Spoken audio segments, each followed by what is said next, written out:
बड़ी शिद्दत से याद करता रहा है पटना विदुषी किशोरी मोनकर को हर विशेष उत्सव पर। आज इतने वर्ष बीत गए गान सरस्वती किशोरी मोनकर जी को गुजरे हुए। पटना शहर बल्कि देश प्रदेश की कई सांस्कृतिक संस्थाएं जब उन्हें रागों तालों की श्रद्धांजलि अर्पित कर रही है। मुझे वो समय याद आ रहा है जब उनके निधन की खबर हमने सरोद वादक तथा संगीत इतिहासकार प्रोफेसर सीएल दास जी से छिपाने की एक नाकाम कोशिश की थी।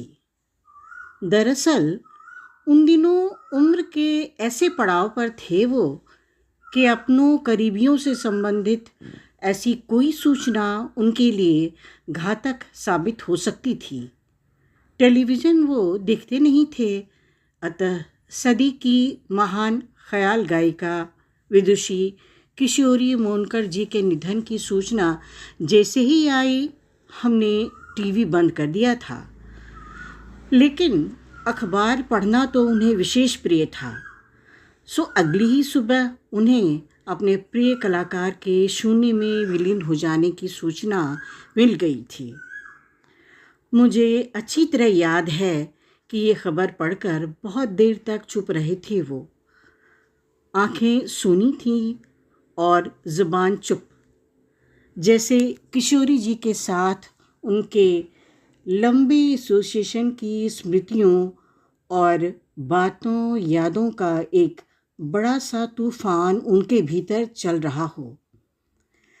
पटना में पहली बार किशोरी जी का कार्यक्रम उन्होंने कराया था।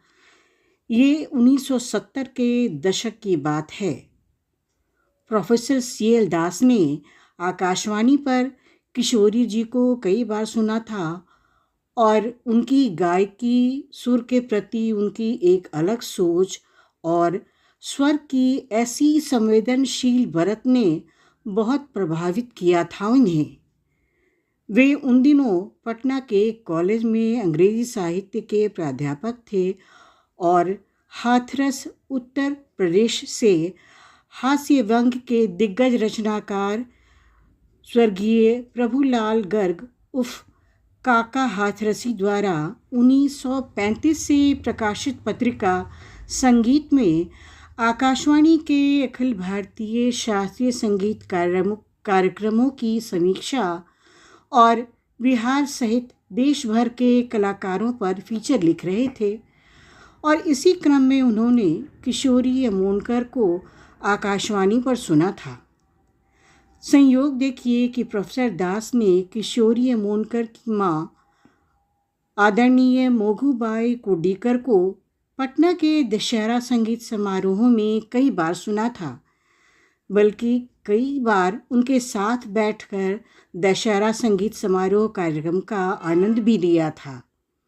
अतः सन 1972 में जब प्रोफेसर दास अपनी संस्था बिहार संगीत परिषद के मित्र सदस्यों के साथ मिलकर पंडित विष्णु दिगंबर पलुस्कर के शताब्दी वर्ष पर संगीत समारोह आयोजित करने की चर्चा कर रहे थे, उसी समय उन्होंने किशोरी जी को आमंत्रित करने का प्रस्ताव रखा था। पंडित पलुस्कर देश के पहले कलाकार थे जिन्होंने बंकिम चंद्र चटर्जी की रचना वंदे मातरम को स्वरबद्ध किया था और उन्होंने अविभाजित भारत के लाहौर में, जो अब पाकिस्तान में है, उस शहर में देश के पहले संगीत शिक्षण संस्थान की स्थापना भी की थी।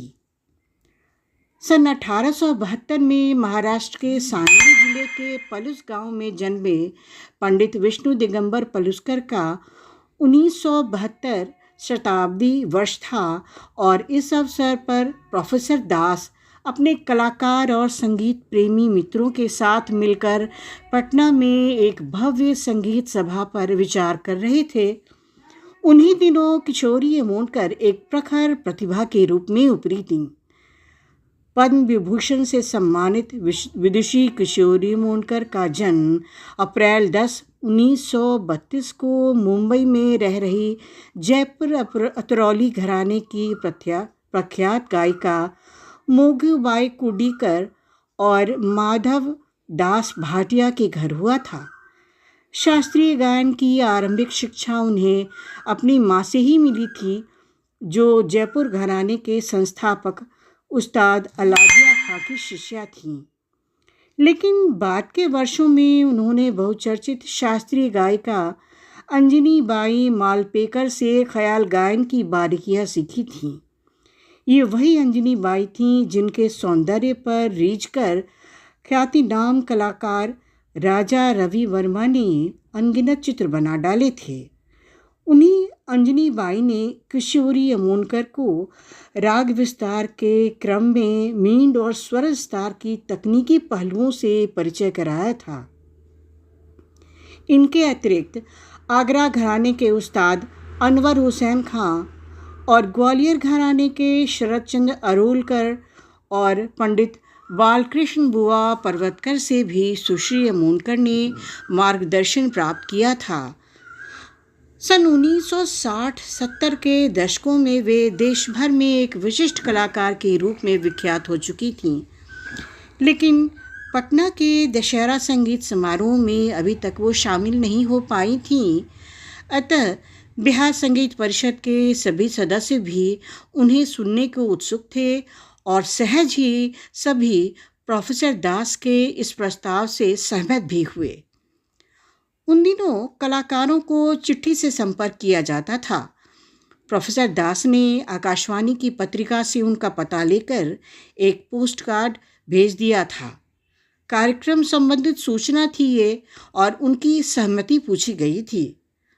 उन्हें यह भी सूचित किया गया था कि बिहार संगीत परिषद कलाकारों और संगीत प्रेमियों की एक ऐसी संस्था है जिसके पास फीस देने की क्षमता तो नहीं है, लेकिन सम्मानजनक यात्रा और ठहरने की व्यवस्था रहेगी। जल्द ही उनका जवाब भी आ गया था और एक अंतर्देशीय पत्र में। कार्यक्रम की सुबह किशोरी जी आईं और पटना एयरपोर्ट पर तो प्रोफेसर दास पहले से ही वहाँ मौजूद थे, लेकिन चूंकि ये पहली भेंट थी अतः किशोरी जी ने उन्हें पहचान नहीं पाई। फिर प्रोफेसर दास ने जैसे ही उन्हें बताया कि चिट्ठी उन्होंने ही भेजी थी, वे झेप गईं। शाम को पटना के श्री कृष्ण मेमोरियल हॉल में कार्यक्रम था। कड़ाके की ठंड थी उन दिनों और किशोरी जी सर्दी की समस्या से परेशान दिखीं। ठंड से उनका गला शुष्क हो रहा था और आवाज़ भी बैठी जा रही थी। वो बार बार फ्लास्क में गर्म पानी भर लाने की बात कह रही थीं। प्रोफेसर दास चिंतित थे किशोरी जी की ऐसी अवस्था पर। कार्यक्रम कैसे होगा, बड़ी चिंता थी। कहीं न गाने की जिद न कर बैठें वो, इसकी भी आशंका थी। लेकिन थोड़ी ही देर में सारी आशंकाएं मिट गईं। किशोरी जी गले में मफलर लपेटे, हाथ में अपना पर्स थामे मंच पर आईं और श्रोताओं का अभिवादन किया तो हॉल में बैठे श्रोता उनके गरिमामय व्यक्तित्व से प्रभावित दिखे। हॉल तालियों की गड़गड़ाहट से काफ़ी देर तक गूंजता रहा था। उन्होंने हाथ में अपना सुरमंडल थामा और तारों को छेड़ने के साथ जो उनकी आंखें बंद हुई तो ये गायन समाप्त होने पर ही खुली। स्वर विन्यास और राग विस्तार की एक अजब सी दुनिया सज गई थी वहाँ श्रोताओं के सामने, जिसके न आरंभ का पता चल रहा था और न ही अंत का। नाद और लय की एक अजस्र धारा बह चल पड़ी थी, जिसमें सभी बहे जा रहे थे। कई राग गाए उन्होंने और मीरा तथा कबीर के कई भजन भी। और इसमें विराम तब आया जब किशोरी जी ने नैनन नीर बहे श्याम की पीड़ सहे गाने के बाद हाथ से सुरमंडल मंच पर रख दिया था। ये एक अद्भुत क्षण था। न केवल किशोरी अमोनकर जी की आंखों से आंसुओं की अविरल धारा बह रही थी, बल्कि कई श्रोता आंखें पोंछते दिख रहे थे। पूरे हॉल में एक सन्नाटा सा पसर गया था। सुरमंडल रख दिया गया था और तानपुरे की आवाज़ भी बंद हो चुकी थी। कोई आवाज़ नहीं, जैसे कोई गहरी सांस भी ले तो उस सुर तंद्रा में खलल पड़ जाए।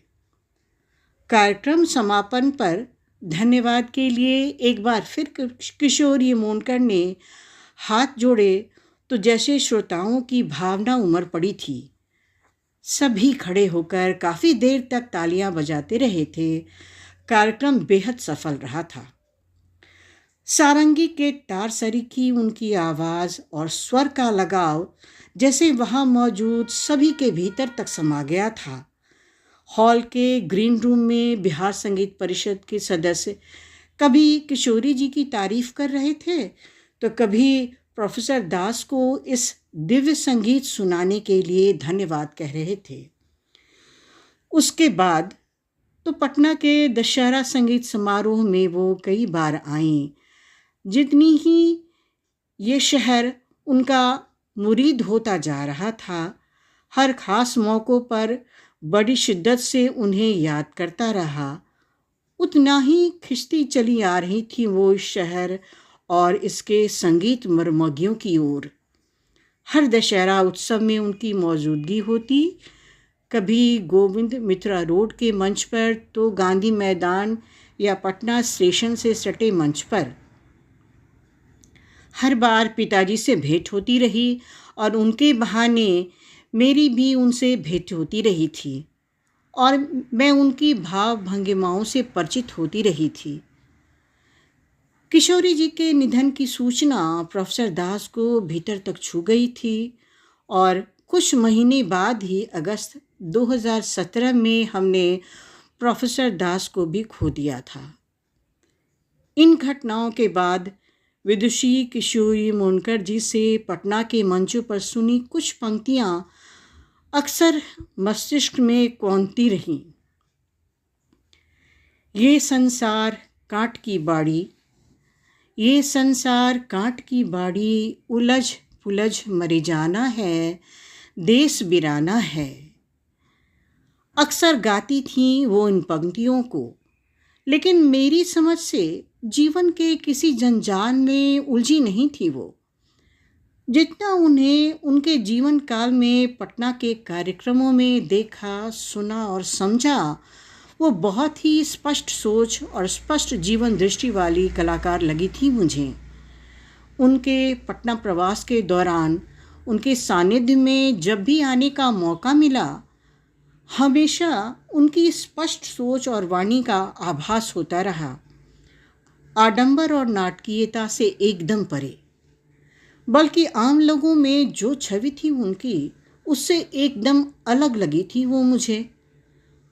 उनके बारे में कईयों को ये कहते सुना था कि वो बहुत मूडी और टेम्परामेंटल हैं और बड़ा अप्रत्याशित सा है उनका व्यक्तित्व। लेकिन जहाँ तक मैंने उन्हें जाना और समझा, वो मुझे दूरदृष्टि और एक बड़े विजन वाली महिला कलाकार लगी थीं। उनकी बातों और व्यवहार से यह आभास हो गया था कि संगीत और संगीतकार के सम्मान में रत्ती भर समझौता मंजूर नहीं था उन्हें। पटना में एक कार्यक्रम के दौरान देखा था मैंने आयोजकों को उनकी ऐसी ही सोच और स्पष्टवादिता से सहमते कांपते हुए।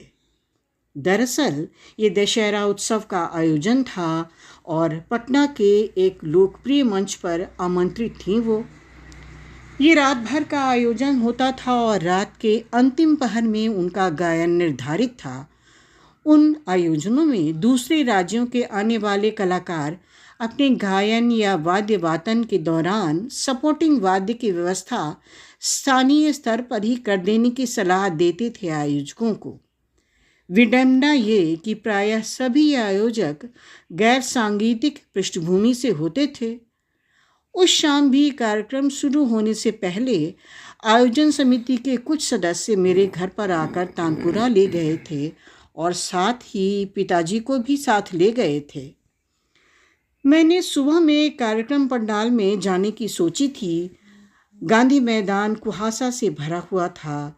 लंबे उगाए घास ओस से भींगे हुए थे और मंच के काफ़ी पहले से ही माइक से मंच संचालक की आवाज़ गूंज रही थी। मैं आश्वस्त हुई कि किशोरी मूनकर जी का गायन अभी शुरू नहीं हुआ है और मैं कुछ मिस नहीं कर गई। मैं सीधे मंच से सटे ग्रीन रूम की तरफ बढ़ी थी। दरवाजे पर भीड़ बहुत थी। अंदर झांक कर देखा, प्रोफेसर दास आयोजकों से बात करने में व्यस्त दिखे थे। सामने डॉक्टर रेखा दास बैठी दिखी थीं विदुषी किशोर अमोनकर जी के पास ही बैठी थी मुंबई से आई उनकी एक शिष्या भी। मैं उनके पास गई और प्रणाम किया। उन्होंने कंधे पर स्नेहवश हाथ फेरा था। रेखा जी ने परिचय कराते हुए बताया कि अभी सितार सीखती हैं ये, और आपके गाने से बेहद प्रभावित भी। उनकी अंधमुंदी आंखें जैसे पूरी खुल गईं। गाना गाते हो? उन्होंने पूछा। मैं कुछ जवाब देती, इसके पहले ही मेरे पास खड़े एक भाई ने उनसे आग्रह किया कि आपकी एक तस्वीर लेना चाहता हूँ। वो बोली, क्यों नहीं? और मुझे भी साथ खड़ा कर लिया और तस्वीरें देती रही थीं। इसके बाद मैंने पंडाल जाने की आज्ञा ली और ग्रीन रूम से बाहर आ मंच के सामने लगी कुर्सी पर बैठ गई।